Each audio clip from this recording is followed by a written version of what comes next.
Welcome back to Explore African series. Today we're going to be talking about the Kingdom of Ghana. We're going to be going through all the same items: introduction, objectives, general history, and timeline and conclusion. Introduction. The Kingdom of Ghana was a medieval empire in West Africa that existed from the 6th to the 13th century. The kingdom was populated by Soninke clans. So as you can see, the green bit used to be the kingdom, of Ghana before, right? That's where the kingdom was. And the red bit is now the modern day Ghana. So there's been movement. That kingdom, it was one of the trading empires of Western Africa, which was a key part of the Trans-Sahara trade route due to its strategic location. So because it's close to the coast, okay, and in those days the main means of transportation is usually by ship, right? So when you have a land or a piece of land that is close to the sea, right, then those places are usually trading empires, right? So you can see on this side, right, to the Empire of Ghana, right, and close to the coast region there. So it's a major trading route. The kingdom lasted about 800 years until the Kingdom of Mali took over. So we're going to be learning about the Kingdom of Ghana and its history, explore its culture, religions, and people, look at the historical timeline from the medieval times to modern day. The Ghana Empire was one of the earliest and most powerful empires in the region. Its territory used to extend across parts of modern-day Mauritania, Mali, Senegal, and Guinea. Okay, so now where that empire used to be before, it's now like in between 4 different countries as we know today.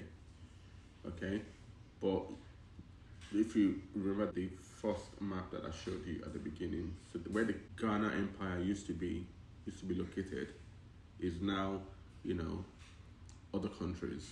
But now the actual Ghanaian people, right, have migrated to where they are right now, close to Nigeria. So Ghana Empire had a class of professional storytellers known as griots, okay? And these people preserved and passed down the history of Ghana through singing or orally, right? And we have the same thing in Nigeria as well. And in Nigeria, they call it oriki, right? Whereby if you just tell somebody, that you're from this town and you're from a particular village, right? They can actually trace your history. They can trace your history to your grandfather, to your great-grandfather. They can tell you the history of where you come from by just the fact that telling them that, oh, you're from Osun State, you're from Iragbiji, right? Or you're from, Ondo, you're from stuff. They can tell you where your family came from. And through your name as well, through your surname, they can actually, go back in time and tell you. So that's the way people pass down history, and that's how they pass down information of the ancestor down to the next generation. There wasn't a lot of written documentation in those days because that's just the way they kind of do things back in those days. Oral historical record, so to speak. Ghana was ranked as Africa's most peaceful country by the Global Peace Index. So that's a good achievement to have. And Ghana is still a relatively peaceful country up to today. So as you can see there, the flag of Ghana, and we see there 1957, that's when they got their independence. Ghana was colonized by the British in the late 19th century. The country was known as the Gold Coast due to its significant reserves of gold in those days. Modern-day Ghana was the first country in sub-Saharan Africa to gain independence post-colonialism. It gained its independence on March 6, 1957. What does that mean? Post-colonialism. As in after the colonial rule. Post. So the Kingdom of Ghana is pre-colonial. Some Ghanaian dishes, right, include jollof rice, right? Fufu. Have you had fufu before? No. Why is Fufu looks like pounded yam, but it's starchy. It's a bit, it's like It's a not starch. pounded yam. It's not pounded yam, but I'm saying that it looks whitish Daddy, in color, right? Daddy, And it's starchy. after And the other food they have is banko wache, which is plantain and beans. Then they have, kelewele and groundnut soup. So these are some Ghanaian delicacies. Ghana has a diverse culture as its 28 million people are composed of a number of ethnicities, from Akans to Dangobas to Ashantis and to many other minority ethnic groups. Ghana has a rich cultural heritage that is reflected in its art, music, dance, food, and clothing. So the native clothing is called kente, which is a woven fabric. Ghana has about 50 local languages, and the major ones are the Akan, Ewe, Ga, Dagare, and Dagbani, with English as the official language. Gold was one of the most valuable resources traded, and that's why it's called Land of Gold, or the Gold Coast, as well as salt, cocoa, ivory, and recently they just discovered oil and gas in Ghana. And the capital of the Kingdom of Ghana, Kumbi-Sale, but now its modern day capital is called Accra. Cocoa is a major agricultural export of Ghana, and you can see it's the second largest cocoa exporter in the world, and it's the main cash crop. And what do you think cocoa is used for? Chocolate. And cocoa, definitely the raw material for making chocolate.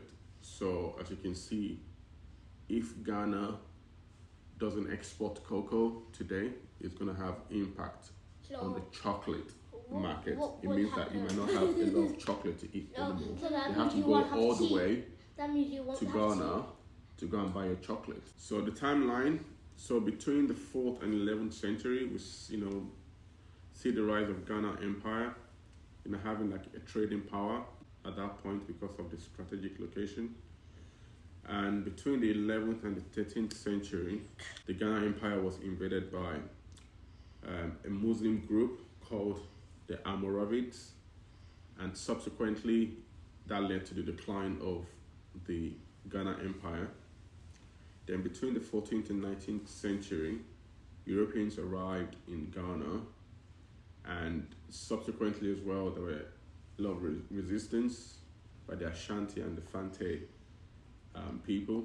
In 1874, the British established a territory in Ghana, and in 1957, which is now the modern day Ghana, they gained their independence from the British colony, and they were one of the first countries in the Western Africa region to gain their independence from the British colony. Then the first president of Ghana was called Nkrumah. After several years of being a president, he was overthrown in 1966. What does overthrown mean? Overthrown means that you're like a president of a country, and somebody else comes and say, "I'm going to become president now.